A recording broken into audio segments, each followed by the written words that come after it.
Assalamualaikum warahmatullahi wabarakatuh.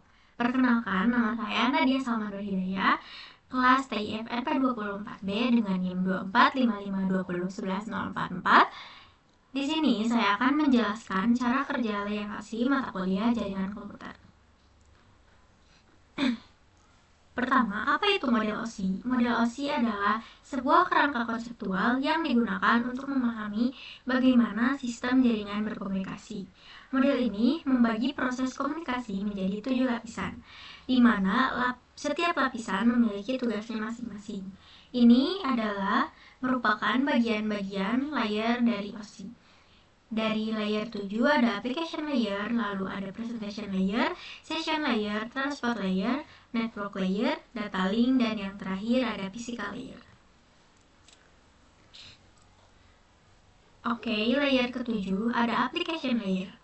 Application layer adalah lapisan yang berinteraksi langsung dengan pengguna dan aplikasi, seperti browser, aplikasi email, atau media sosial. Cara kerjanya, kita analogikan Cici membuka browser dan mengetikkan URL e-learning kampusnya. Lapisan ini menyediakan layanan jaringan untuk aplikasi browser tersebut. Protokol yang digunakan Cici untuk mengakses website adalah HTTP atau HTTPS.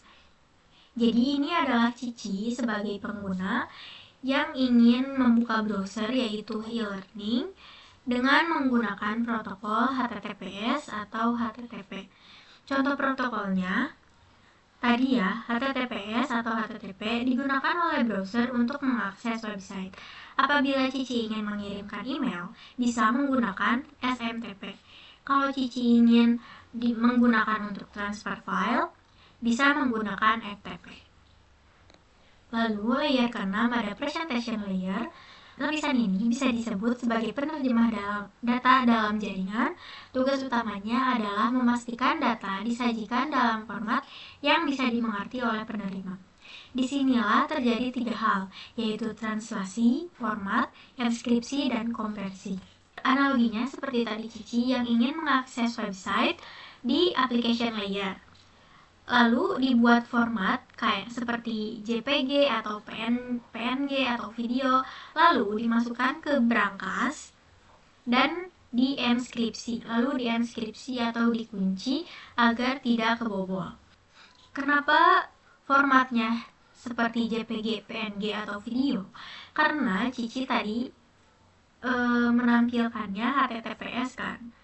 Formatnya menampilkan gambar JPG, PNG, atau video. Kalau enskripsi, SSL, atau TLS yang membuat web jadi HTTPS. Kompresinya format file seperti .zip. Lalu yang kelima ada session layer. Session layer ini bertugas membangun, mengelola, dan mengakhiri sebuah sesi atau koneksi antar perangkat.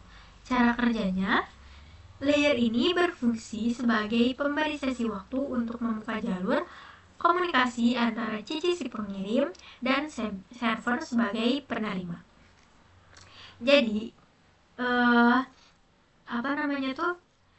layer ini tuh berfungsi sebagai pemberi jalan atau lampu merahnya, pemberi sesi waktu untuk membuka jalur kita si Cici tadi sebagai pengirim dan server sebagai penerima. Lalu yang keempat ada transport layer. Lapisan ini bertanggung jawab atas pengiriman data dari satu perangkat ke perangkat lain secara end-to-end. Cara kerjanya, data dari Cici tadi sekarang masuk ke transport layer. Di sini data akan diubah menjadi segmen. Data ini akan disiapkan untuk ditransportasi menggunakan protokol TCP atau UDP. Jadi, data Cici yang tadi masuk ke transport layer, lalu datanya itu diubah menjadi segmen. Ini kan tadi datanya diubah menjadi segmen, lalu data ini ditransportasikan melalui protokol TCP atau UDP ke website. Kenapa menggunakan TCP? Karena contoh penggunaannya itu ya ini, TCP itu untuk browsing website, HTTP, atau email, SMTP. Kalau UDP itu untuk streaming video, game online, dan panggilan suara. Lalu yang ketiga ada network layer. Network layer adalah lapisan yang menentukan rute atau jalur pengiriman data melintasi jaringan yang besar seperti internet. Cara kerjanya, segmen tadi diubah lagi menjadi paket. Disinilah tugas network layer, yaitu menentukan IP address atau alamat lokal, sumber dan tujuan, serta mencari rute terbaik agar pengiriman cepat. Analoginya itu, segmen itu seperti amplop. Amplop kan biasanya bakal dipaket-paketkan lagi gitu ya, berbentuk lagi. Kenapa seperti itu? Karena untuk menentukan IP address-nya, alamat logikanya ke sumber tujuan agar si paket tadi ini mendapatkan rute terbaik agar pengirimannya cepat sampai ke servernya.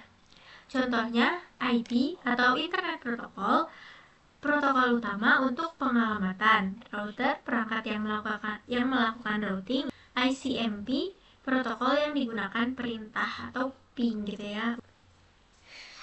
Lalu yang kedua ada data link layer. Lapisan ini mengatur pengiriman data antar perangkat yang terhubung langsung dalam satu jaringan lokal atau LAN.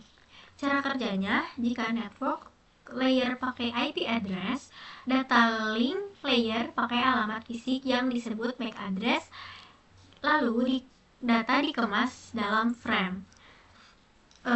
Analoginya seperti tadi, alamat cici yang tadi itu, IP address yang tadi itu masuk atau diantarkan melalui data link ini. Lalu alamat ini diubah lagi menjadi MAC address. MAC address atau alamat fisik. Dari mana? Dari IP address. Ya, tahu dari IP address diubah menjadi MAC address. Lalu, setelah diubah menjadi MAC address, diubah lagi ke dalam bentuk frame. Contohnya switch, perangkat yang mengirim data ke MAC address tujuan, Ethernet, kabelan, dan Wi-Fi. Lalu yang terakhir atau yang ke-1, layer pertama, ada physical layer. Physical ini adalah lapisan paling dasar yang bertanggung jawab atas media transmisi fisik. Cara kerjanya, frame diubah menjadi bilangan bit, yaitu bilangan biner 0 dan 1. Seperti yang kita tahu bahwa komputer hanya mengerti bilangan 0 dan 1 atau bilangan biner. Makanya kenapa diubah dulu, frame ini diubah dulu menjadi bilangan bit. Layer ini berfungsi sebagai media fisik untuk pengiriman data, seperti kabel atau sinyal. Jadi itu kan ini bilangan frame tadi yang udah diubah menjadi bilangan biner. Lalu bilangan ini tuh dikirimkan melalui kabel-kabel sinyal sehingga sampai ke server tujuan. Lalu ada dekapsulasi di sisi server. Dekapsulasi itu adalah lawan dari enkapsulasi yang tadi saya jelaskan. Jadi mengurutkannya itu dari bawah. Kan enkapsulasi itu mengurutkannya dari layer 7. Kalau dekapsulasi mengurutkannya dari layer 1. Dekapsulasi di sisi server. Data bit tadi dikirim melalui ISP-CC melintasi internet dan akhirnya sampai di server. Saat data sampai di server akan mengkonfirmasi datanya. Proses OSI pun terulang kembali, namun secara terbalik. Ini disebut dekapsulasi. Lalu ini ada alur dekapsulasi. Ini dekapsulasi dan ini enkapsulasi. Enkapsulasi itu dari atas ke bawah, kalau dekapsulasi dari bawah ke atas. Prosesnya berjalan dari bawah ke atas. Layer pertama ada physical layer, yaitu kumpulan bit diterima dan diubah kembali menjadi frame. Lalu ada data link, frame diubah kembali menjadi paket. Lalu ada network, paket diubah kembali menjadi segmen. Lalu yang keempat ada transport, kumpulan segmen tadi disatukan lagi menjadi data yang utuh. Lalu yang kelima ada session itu Maaf, di sini tidak tertulis. Jadi session itu kayak tadi yang memberi lampu merah atau memberi jalur. Lalu yang keenam, ada presentation, yaitu data yang utuh tadi akan didekripsi agar dapat dibaca. Lalu yang terakhir ada application layer, akhirnya data bisa dibaca oleh aplikasi di server. Server akan memproses permintaan body dan mengirimkan balasan data website. Pada akhirnya, Cici berhasil mengakses website tersebut berkas proses komunikasi data ini. Jadi ini adalah hasil dari yang ini tadi, dekapsulasinya. Jadi dekapsulasi itu menampilkan outputnya. Kalau enkapsulasi tadi kan yang membrowsing websitenya kayak HTTPS, HTTP gitu ya. Kalau dekapsulasi itu yang menampilkan hasilnya. Mungkin sekian presentasi dari saya. Maaf bila banyak perkataan yang salah atau lupa dalam kekurangan menjelaskan. Mohon dimaafkan atau dimaklumkan karena mungkin saya juga masih belajar. Terima kasih. Wassalamualaikum warahmatullahi wabarakatuh.